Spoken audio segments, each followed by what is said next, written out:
everyone, Fluffy Cathy here. Welcome back to Cinderella Phenomenon. If you guys are enjoying this content, please leave a like, leave a comment down below. Tell me what other games you want me to play.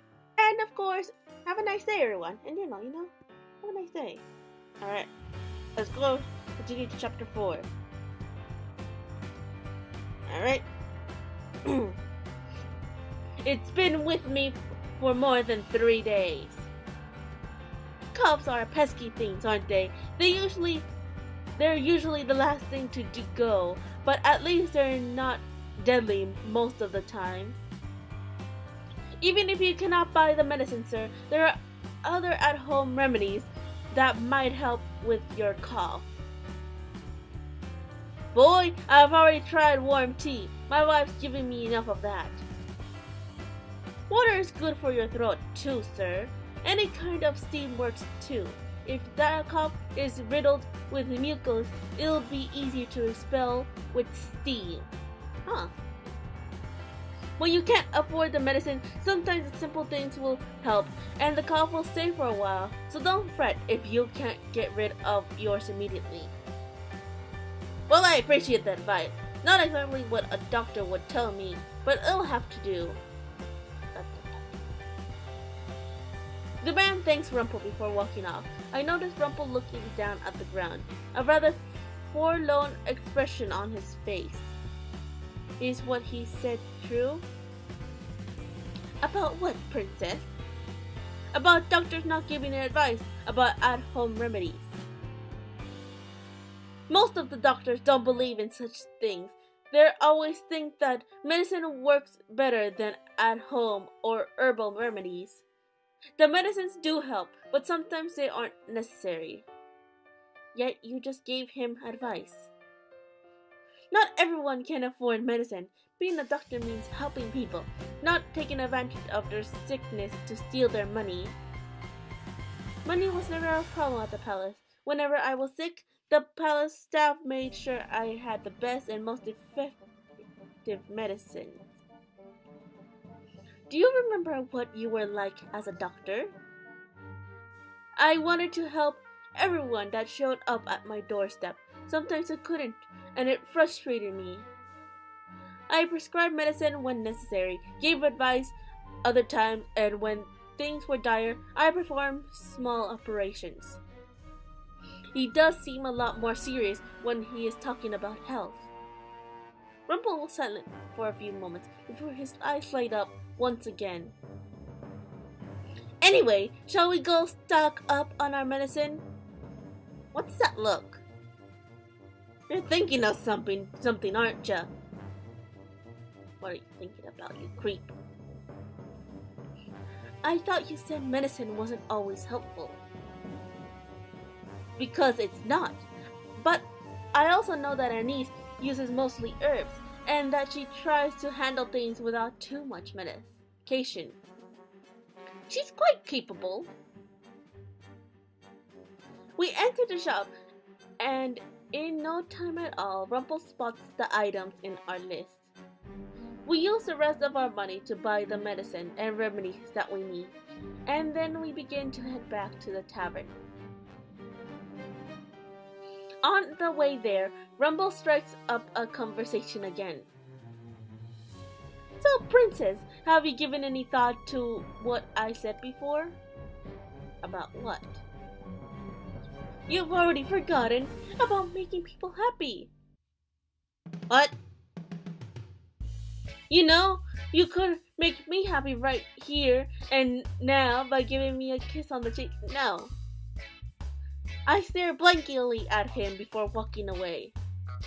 No, thank you. Oh, she's polite.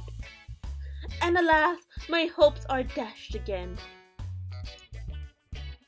When we are at the outskirts of town, I pause and turn around. It is as if I can feel eyes at my back, but I do not see anyone openly staring at me. Is someone watching me? Suddenly, I feel warmth in my hands. Then finger interlaced through mine. Rumple pulls me a little closer, his expression oddly gentle. Don't worry, my sweet princess, you're safe with me. I can handle myself, thank you very much. Suddenly, his face is closer to mine, and I can see his features more closely. It is like the night in the forest, except his face is not married. Marad?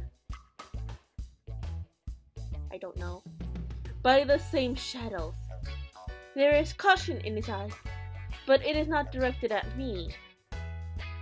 Did you see someone following you? No, I just thought I felt someone looking at me. Better to stay together then. We begin walking again. The two of us began to head back to the Martian. Rumpel has all of the bags in one hand now. He hums a little bit as we walk.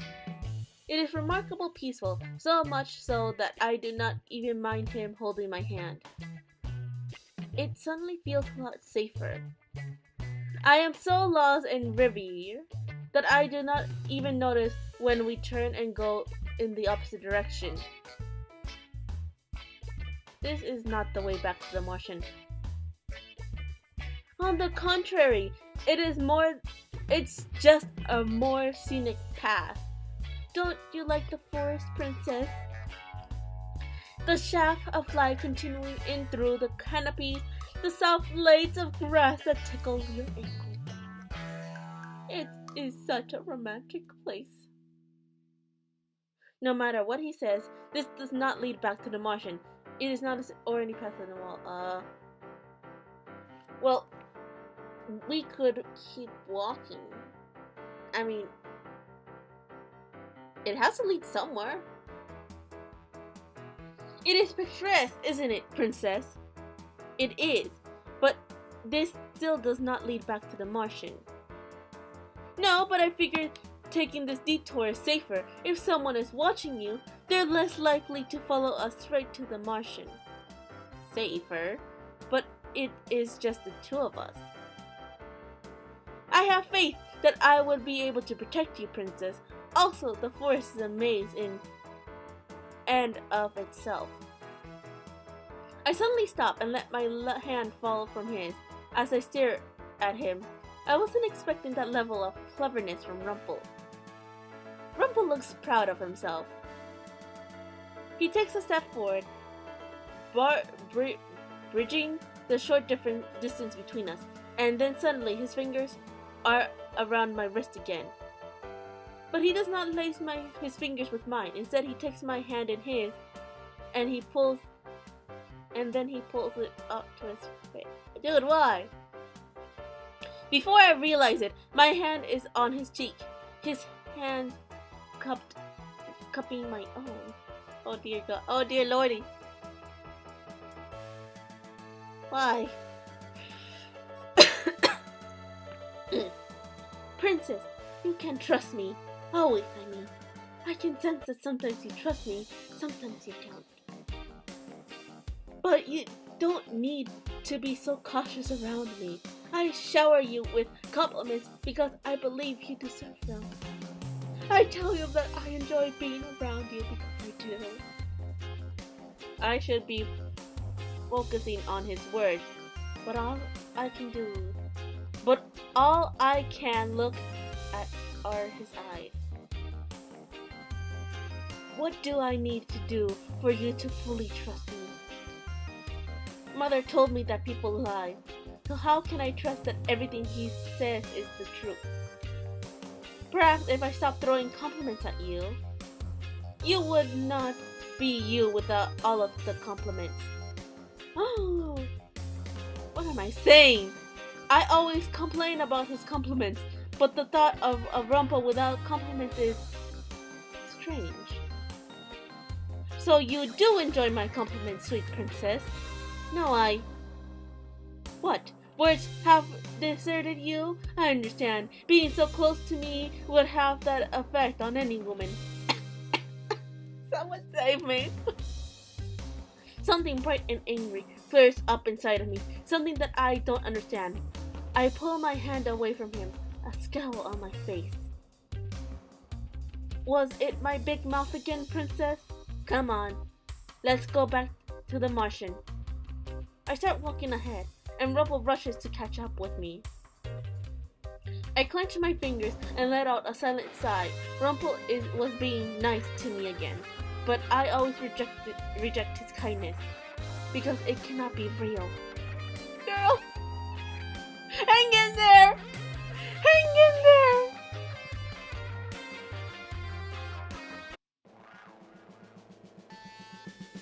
Days go by. I consider Rumpel's advice, but I refuse to flirt with anyone again. But I have no idea how to make anyone happy. Rumpel told me that I cannot make anyone happy without knowing anything about them and listening to them like I did with Anise. But what reason do I have to listen to people? This is so frustrating. Days later, Rumpel and I sit at a table waiting for our work orders. Rumpel is on the verge of a conversation when we suddenly hear Parfait speaking in the doorway. Rumpel picks up on the words before I do and rushes over to the front door. He looked almost nervous. Who is at the front door? I excuse myself briefly, telling Anise I will be right back. I make my way over to the front door, and there I see 3 people in conversation. There is Rumpel, Parfait, and a very pale man. The pale man looks like death itself, like he might just kneel over. Keel over. I can help him. Rumpel. He needs help. He can stay in my room instead. I can restock the medicines on my own if need be. So please, let me help him. There is a desperation in Rumpel's eyes that I have never seen before. He looks at Parfait pleadingly, all the while holding the man by the shoulder so to steady him. What is happening? Oh, princess, this man heard about Rumpel through one of our men at the tavern. He is sick and doesn't have a lot of money to pay for treatment. He came here seeking Rumpel. He must have been able to find this place because he was cursed. Does he even have the money to pay? Rumpel turns to me with a frown on his face. I have never seen him look at me so sternly. Princess, you remember what I told you before? He was insistent that a doctor's number 1 priority was to help their patient, regardless of their monetary situation. Take him to your room then, Rumpel. I will have Anise assist you if she's willing. No, Anise does not need to worry herself. I think she would want to help you. The two cut their discussion short when the man starts coughing, a terrible hacking cough that paralyzes him. Rumpel steadies him, and then he begins to move him towards his room. Don't worry, princess. He'll be fine. What? I can see the worry on your face. Rumpel will be fine. I'm not worried about Rumpel. I'm worried about the man. Why would I worry about Rumpel? Because it's not like you to worry about someone you don't know at all. He looks so alarmed. I have never seen Rumpel look like that before. It is not like him. Rumpel knows what he's doing. I'll have someone else assist you with serving today, so no worries. Parfait comes through on her promise. When I go back to the bar, both Anise and Rumpel are gone. Karma, or Miss Karma, is there instead, looking disgruntled. Waltz, will you be better at this? Why do I have to help? Because Waltz is busy doing his puppet show, and Rumpel is helping the sick man. Oh, well, I guess there's nothing to do about this then, other than enjoy it. She flips his hair and smiles brilliantly. I will attract all of the customers today. Perhaps we should have a competition, princess. Compete with yourself. I am really not in the mood for karma right now. Then I shall definitely compete with myself, because challenging yourself is important. Karma picks up waiting tables fairly easily. I notice that he speaks very fondly to the girls.